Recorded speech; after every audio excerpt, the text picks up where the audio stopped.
Voilà donc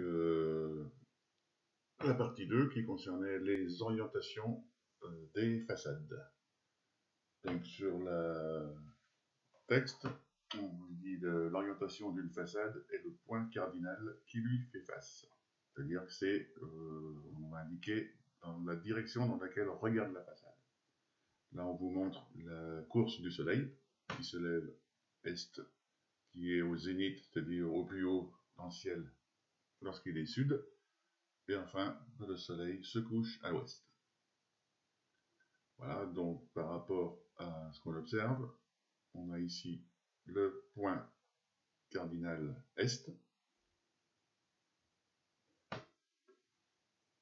Lorsque le soleil est au plus haut dans sa course, donc on va mettre le point sud. Et enfin, au coucher du soleil, nous avons le point ouest.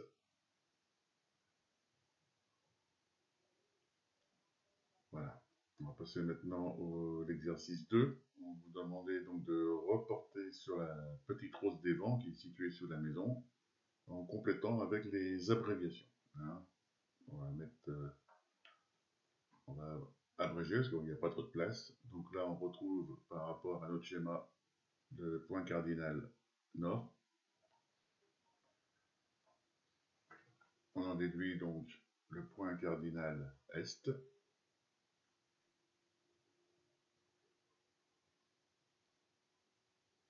Le point cardinal ouest.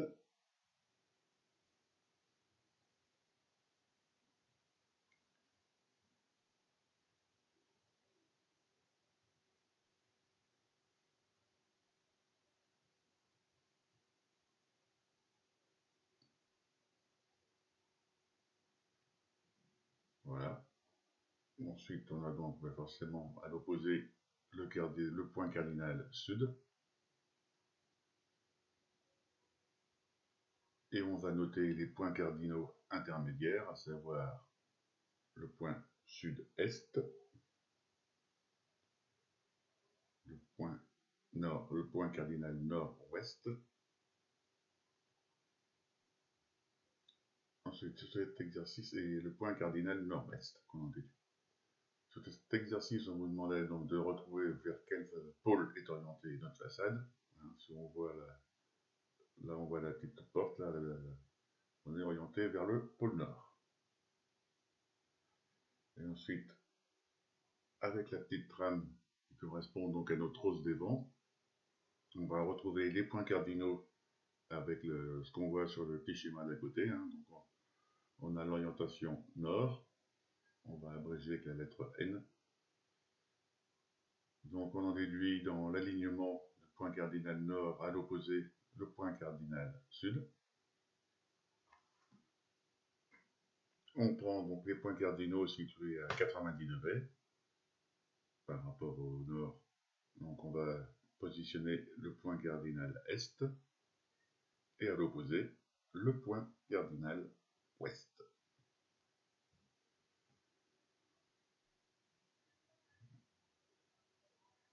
Ensuite, on va retrouver les points cardinaux intermédiaires. Alors, point intermédiaire entre le pôle ouest et nord, on retrouve notre point nord-ouest. Donc, idem entre le point intermédiaire entre est et nord, on aura le point nord-est.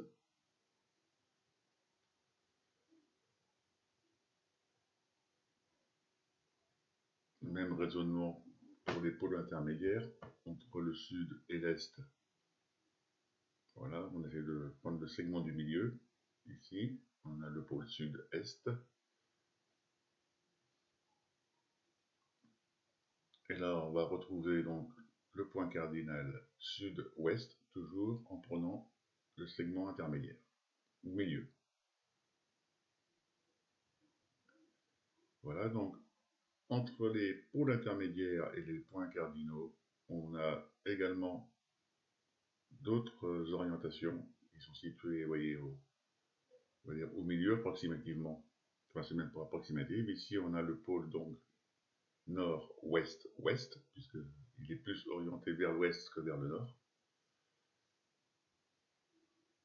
Et de la même façon, ce pôle-ci, on va l'appeler le pôle nord, nord-ouest, puisqu'il est à dominance vers le nord.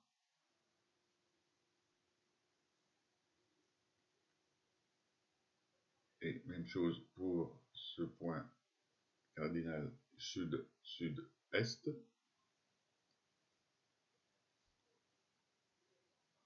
Et ici,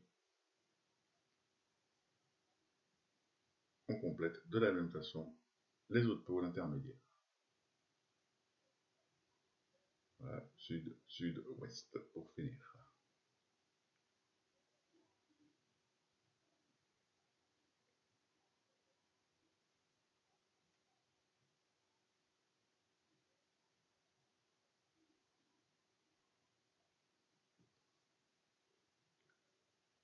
Voilà, donc le dernier exercice qui était donc les orientations de pièces.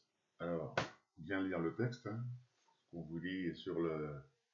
Si la pièce a une ou plusieurs fenêtres sur le même mur, on va dire qu'elle va prendre l'orientation du mur. Si la pièce a des fenêtres sur des murs différents, on va dire qu'elle a plusieurs orientations. C'est une pièce qui peut avoir plusieurs orientations.